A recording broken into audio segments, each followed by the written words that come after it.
दोस्तों आज का हमारा टॉपिक ये टीडीएस से है, यानी टैक्स डिडक्टेड एट सोर्स। ये क्या होता है, इसमें किस तरीके से काम किया जाता है, स्टार्ट टू एंड आप इस पे कैसे काम करेंगे, ये पूरा लॉ के साथ आज मैं आपको बताने वाला हूँ।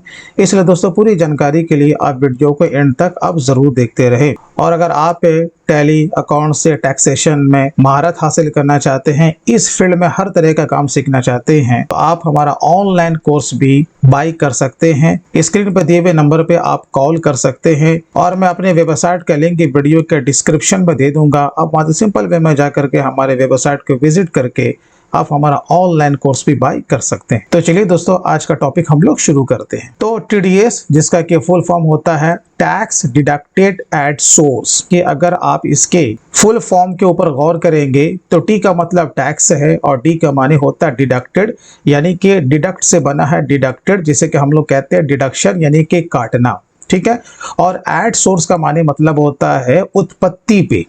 तो इसका क्या मतलब हुआ कि उत्पत्ति पे ही आपको टीडीएस को काट लेना है। उत्पत्ति के माने क्या, गवर्नमेंट ये बोलती है कि भाई देखो, अगर कोई टीडीएस चार्ट के मुताबिक या इनकम टैक्स स्लैब के मुताबिक अगर कोई भी पर्सन या कंपनी किसी को पेमेंट करता है तो पेमेंट करने से पहले ही उसका टीडीएस काट लेना है। क्या, पेमेंट करने से पहले। इसी कॉन्सेप्ट को क्या बोलते हैं, tax deducted at source. TDS जो होता है ना भाई, वो दो तरीके से काम करता है। अगर आपको टीडीएस के फील्ड में आना है, इस पर हर तरह का काम सीखना है, तो दोनों तरीका आपको आना चाहिए। जैसे कि पहले क्या है, टीडीएस फॉर एम्प्लॉई, यानी कि टीडीएस का जो पहला जो पार्ट है वो फॉर एम्प्लॉय के लिए है, जिसे कि आप लोग दूसरे लैंग्वेज में टीडीएस फॉर सैलरी भी बोल सकते हैं। राइट है। और जो सेकंड वाला जो होता है टीडीएस फॉर नॉन एम्प्लॉय, यानी कि हम इसे दूसरे लैंग्वेज में टीडीएस फॉर नॉन सैलरी भी कह सकते हैं। तो यहाँ पर देखिए टीडीएस फॉर एम्प्लॉय, इसका क्या माने, गवर्नमेंट ये बोलती है कि देखो भैया, अगर आप अपने एम्प्लॉय को पैसा देते हो, of course free of cost में कोई किसी से काम नहीं कराता ना भाई। हम जब किसी एम्प्लॉय से काम लेंगे तो हम उसको पेमेंट तो करेंगे। अब गवर्नमेंट क्या बोलती है ना, इनकम टैक्स के स्लैब में आपको पता है कि ओल्ड रिजिम भी चल रहा है, न्यू रिजिम भी चल रहा है। अब अगर हम ओल्ड रिजिम को ही अगर हम पकड़ के चले तो आपको पता है कि 5 लाख तक हम किसी का टैक्स नहीं काट सकते। लेकिन मेरा हर कोई स्टाफ 5 लाख के अंदर नहीं आता। बहुत सारे ऐसे भी स्टाफ हैं जो कि 5 लाख से ज़्यादा सैलरी वो अर्न करते हैं। तब गवर्नमेंट क्या बोलती है, भैया हम आपको जो इनकम टैक्स का स्लैब दिए ना, नियम कानून को पढ़ो और उसके मुताबिक अपने स्टाफ का सैलरी के ऊपर टीडीएस काटो, यानी जब तक काटोगे नहीं आप उसको सैलरी दोगे नहीं। तो क्या पता चला कि हाँ भाई, हमें अपने एम्प्लॉय का पेमेंट करने से पहले ही उसका टीडीएस काटना पड़ेगा। तो वही बात हो गया ना, टैक्स डिडक्टेड एट सोर्स, पहले काटना है उसके बाद सैलरी का पेमेंट करना है। ठीक है, ये तो पहला कंडीशन हो गया। अब दूसरा क्या है भाई, नॉन एम्प्लॉय, यानी कि नॉन सैलरी, मेरा स्टाफ नहीं है ये। हम लोग बहुत सारा काम जो लेते हैं ना वो आउटसोर्सिंग कंपनी से लेते हैं, राइट, दूसरे कंपनी से लेते हैं। तो इसके लिए गवर्नमेंट ने एक अलग से नियम बनाया। क्या नियम बनाया, हमें क्या दिया है, टीडीएस का चार्ट। क्या दिया है, टीडीएस का चार्ट, जो कि उसमें बहुत लंबा चौड़ा, उसमें आपका अलग अलग तरह का सेक्शन होता है, उसका अलग अलग तरह का नेचर है, उसका सेक्शन है। अब अगर उसके मुताबिक अगर हम किसी से उस तरह का सर्विस अगर रिसीव करते हैं या गुड्स को परचेज करते हैं, तो याद रखिए हमें क्या करना पड़ेगा, उसका पेमेंट करने से पहले ही हमें उसका टीडीएस काटना पड़ेगा। इन शॉर्ट तो यहाँ पर क्या निकलता है कि हाँ भाई, टीडीएस पे काम करना है तो इस दोनों के ऊपर हमें महारत हासिल होना चाहिए, यानी टीडीएस फॉर एम्प्लॉय और टीडीएस फॉर नॉन एम्प्लॉय। अब हम लोग इसके आगे चलते हैं। अब जैसे कि क्या है भाई, जीएसटी पे हम लोग काम करते हैं तो आपको पता है कि उसके लिए जीएसटी का नंबर लेना कंपलसरी है, राइट। चाहे आप कंपोजिशन लो या फिर आप उसमें नॉर्मल स्कीम का नंबर लो, राइट है। तो भैया ऐसा है ना कि टीडीएस पे काम करने के लिए भी आपके पास टैन नंबर का होना जरूरी है, बिना इसके आप काम नहीं कर पाएंगे। तो क्या ये सब के लिए लेना कंपलसरी है ना। अब हम लोग इसके ऊपर थोड़ा सा चर्चा कर लेते हैं। देखिए, टैन का जो फुल फॉर्म होता है टैक्स असेसमेंट नंबर, जिसको हम लोग टैक्स डिडक्शन नंबर भी कहते हैं, आप जैसा भी कहें, दोनों का दोनों सही है। एलिजिबिलिटी फॉर टैन, अब ये किसके लिए एलिजिबल है, ठीक है। देखिए, जो भी बाय डिफॉल्ट जो कंपनी जो इनकॉर्पोरेट होती है उसके लिए तो ये 10 नंबर कंपलसरी है। बात है इंडिविजुअल के लिए। अब इंडिविजुअल को ये देखना होता है भाई हम लें या ना लें, कि कोई भी कंपनी हो, चाहे वो सरकारी हो या गैर सरकारी हो, प्राइवेट और फिर अंडरटेक गवर्नमेंट, जो के टीडीएस चार्ट के अनुसार और इनकम टैक्स के स्लैब के अनुसार पेमेंट करती है। अगर आप इंडिविजुअल भी हो तो भी आपको 10 नंबर लेना पड़ सकता है। अब इसके आगे हम ये देखते हैं कि भाई हमें जो 10 नंबर जो अलॉट होगा उसका फॉर्मेट कैसा होगा। यहाँ पर देखिए 10 डिजिट का इसका फॉर्मेट होता है, लेकिन आपको ये ध्यान रखना होगा कि पैन कार्ड का नंबर भी 10 डिजिट का ही होता है। लेकिन दोनों में फ़र्क क्या है, अगर इंटरव्यू में बोर्ड पर लिख दिया जाए बताओ इसमें से कौन सा 10 नंबर है, कौन सा पैन नंबर है। अब इतना बेसिक सा क्वेश्चन है, अगर हम इसका आंसर ना कर सके तो इसका माने हमें बैक टू पवेलियन जाना पड़ सकता है, राइट। तो यहाँ पर देखिए आपको बस छोटा सा यहाँ पर मैं ध्यान यहाँ पर आकर्षित कराऊंगा कि भैया ABCD यानी कि पहला जो 4 जो डिजिट होता है वो आपका अल्फाबेट का लेटर होता है, राइट। ये 10 का मामला। और इसके बाद जो 5 नंबर जो होता है वो जो लेटर है वो आपका नंबर्स में होता है और लास्ट का एक लेटर अल्फाबेट का होता है। तो टोटल नंबर कितना हो गया 10। लेकिन पैन कार्ड में क्या होता है ना, पहला जो होता है वो 5 अल्फाबेट का लेटर होता है और 4 नंबर्स का लेटर होता है, लास्ट में एक डिजिट जो होता है वो अल्फाबेट का होता है। बस यही फर्क है। तो आपको ये पहचानने में भी गलती नहीं करना है कि भाई ये पैन है या 10 है। ऑफ कोर्स अगर इस तरह का फॉर्मेट होगा वो आपका 10 का फॉर्मेट होगा, ठीक है। अब देखिए जैसे कि मैंने कहा कि अगर आपको टीडीएस के ऊपर काम करना है तो फॉर सैलरी और फॉर नॉन सैलरी, तो सैलरी के लिए हमें इनकम टैक्स का स्लैब जानना बहुत इंपॉर्टेंट है और नॉन सैलरी के लिए टीडीएस का चार्ट भी जानना हमारे लिए बहुत ही इंपॉर्टेंट है। मैंने यहाँ पे इनकम टैक्स का स्लैब जो लिया है वो ओल्ड रिजिम के हिसाब से लिया है, राइट है। अब इनकम टैक्स का स्लैब क्या बोलता है मैं आपको यहाँ पर बताता चलूँ। अप टू 2.5 लाख हमें किसी भी तरह का टैक्स यानी कि उसका डिडक्शन करने की जरूरत नहीं है। इनकम टैक्स स्लैब का जो दूसरा पड़ाव है 2.5 लाख से 5 लाख के अगर बीच का होगा तो इसके डिफरेंस का हम 5% उसका टीडीएस का डिडक्शन करेंगे, राइट है। और तीसरा स्लैब क्या बोलता है, 5 लाख से 10 लाख के बीच का होगा तो हम उसका 20% का टीडीएस का डिडक्शन करेंगे। और फोर्थ क्या है, अबव 10 लाख, अगर 10 लाख से ऊपर किसी एम्प्लॉई का पगार चला जाता है तो याद रखिए उसका डिडक्शन कितना होगा, 30%। अब देखिए ये जो स्लैब जो बात जो कर रहा है ना वो टैक्सेबल इनकम की बात कर रहा है, यानी कि टैक्सेबल सैलरी यानी कि नेट सैलरी। ग्रॉस किसी का कुछ भी हो सकता है, लेकिन आपको पता है कि अगर ओल्ड रिजिम के हिसाब से अगर आप चलते हो तो 80C से लेकर के 80U तक का रिबेट मिलता है, प्लस उसमें स्टैंडर्ड डिडक्शन मिलता है, प्लस एम्प्लॉयमेंट टैक्स का डिडक्शन मिलता है, राइट ना।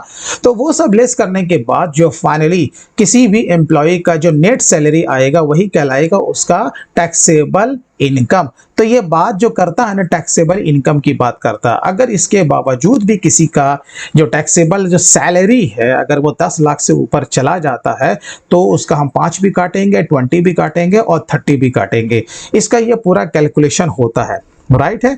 तो देखिए इतना होने के बाद ही काम नहीं चलेगा रे बाबा। अब क्या है, इसका हेल्थ एंड एजुकेशन सेस भी होता है, ये कंपलसरी है। कितना परसेंट है भाई, तो 4% है। तो जितना भी इसका जो निकलेगा उसका 4% हम क्या करेंगे, टीडीएस का निकाल करके हम टोटल उसमें जोड़ देंगे, यानी टोटल उसका डिडक्शन जो होगा। और बाकी अप टू 5 लाख अगर रहता है तो 87A के अंतर्गत उसको 100% का इनकम टैक्स पे छूट मिल जाता है, राइट है। अभी मैंने यहाँ पर एक छोटा सा आपको ये मिसाल दिया कि देखो भाई अगर आपको अपने एम्प्लॉय का टीडीएस का डिडक्शन करना है तो ये स्लैब को भी आपको समझना पड़ेगा। तो मैंने यहाँ पर किसका एग्जाम्पल लिया, ओल्ड रिजिम का।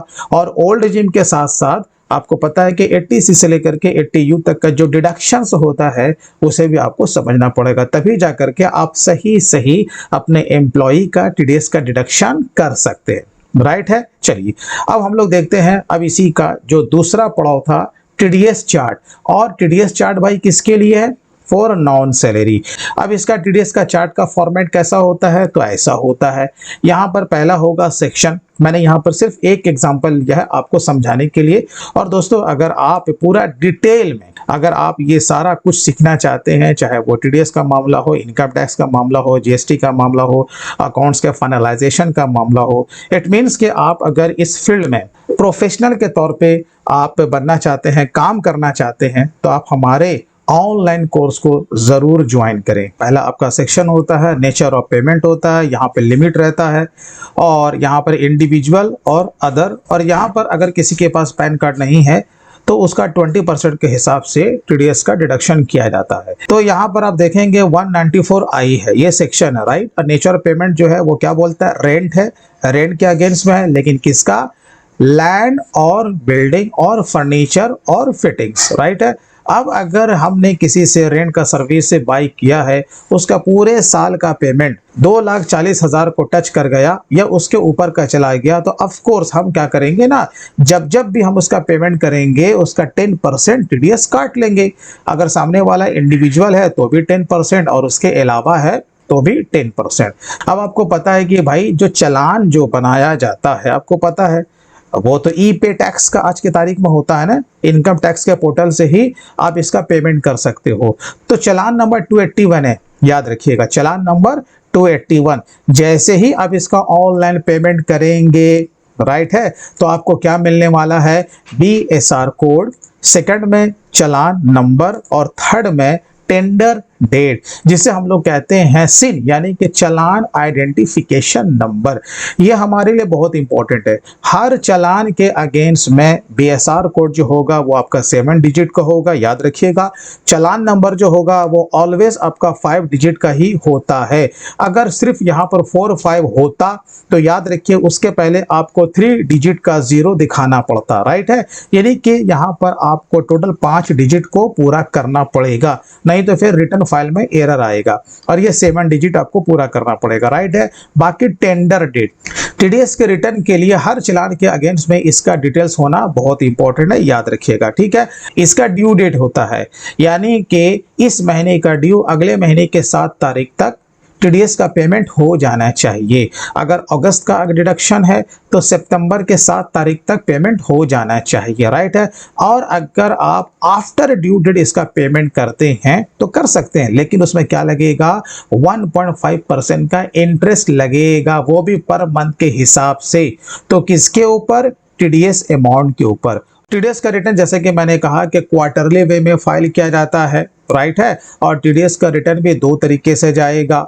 एक जाएगा फॉर्म नंबर 24Q, वो किसके अगेंस्ट में जाएगा, एम्प्लॉय के अगेंस्ट में, राइट है ना। और फॉर्म नंबर 26Q वो फॉर नॉन एम्प्लॉय के लिए हो गया, राइट है। तो जब भी रिटर्न बनाएंगे आपको ऑनलाइन ये दोनों में से किसी एक फॉर्म को सेलेक्ट करना पड़ेगा, दोनों साथ नहीं हो सकता, दोनों का रिटर्न अलग अलग जाएगा। और इसके साथ जो एक और फॉर्म अटैच किया जाता है, याद रखिएगा, उस फॉर्म का नाम है फॉर्म नंबर 27A। तो क्वार्टरली वे में जब आपका रिटर्न जब बनाया जाएगा तो इस फॉर्म के बारे में आपको मालूम होना चाहिए, और ये क्वार्टरली वे में जाता है। अब इसका ड्यू डेट भी है ना भाई, अब देखिए इसका ड्यू डेट क्या है, अप्रैल टू जून पहला क्वार्टर हो गया, 1 महीने का टाइम आपको रहता है, ठीक है, यानी 31 जुलाई।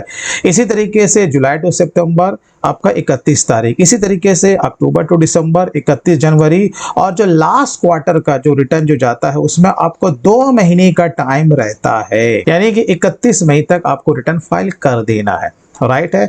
और अगर आप ड्यू डेट से पहले रिटर्न फाइल कर देते हो, वेल एंड गुड, लेकिन ड्यू डेट के बाद अगर करते हो तो रिटर्न तो फाइल हो जाएगा, लेकिन पर डे के हिसाब से आपको क्या आने वाला है, लेट फाइन। और इसका जो लेट फाइन होता है वो पर डे 200 रुपया होता है, याद रखिएगा, ठीक है ना। और अगर 200 के हिसाब से अगर आप नंबर ऑफ डेज को कैलकुलेट करते हो तो हो सकता है कि वो पैसा आपका ज़्यादा चला जाए, बट मैक्सिमम पर रिटर्न का कितना लगेगा, 5000। अब हम लोग बात करते हैं टीडीएस के सर्टिफिकेट के बारे में।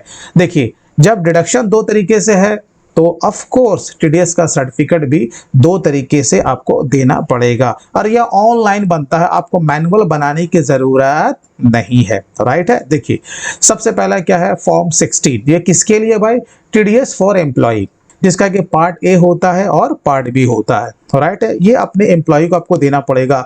दूसरा क्या था, फॉर्म 16A, ये किसके लिए है, फॉर नॉन सैलरी, यानी कि नॉन एम्प्लॉय। आपने जिसका जिसका डिडक्शन किया, अब आपको क्या करना है, इसको हर क्वार्टर के रिटर्न के बाद आपको ये सर्टिफिकेट इशू कर देना है। तो दोस्तों, अगर आप टीडीएस में महारत हासिल करना चाहते हैं, टीडीएस के फील्ड में हर तरह का काम आप सीखना चाहते हैं, तो आप टीडीएस से संबंधित हमारे ऑनलाइन कोर्स को ज्वाइन कर सकते हैं। मैं अपने वेबसाइट का लिंक वीडियो के डिस्क्रिप्शन में दे दूंगा। आप वहां से सिंपल वे में जा करके आप हमारे कोर्स को बाय कर सकते हैं। तो दोस्तों, फिर मिलते हैं किसी दिन किसी नए टॉपिक के साथ। तब तक के लिए take care and bye bye.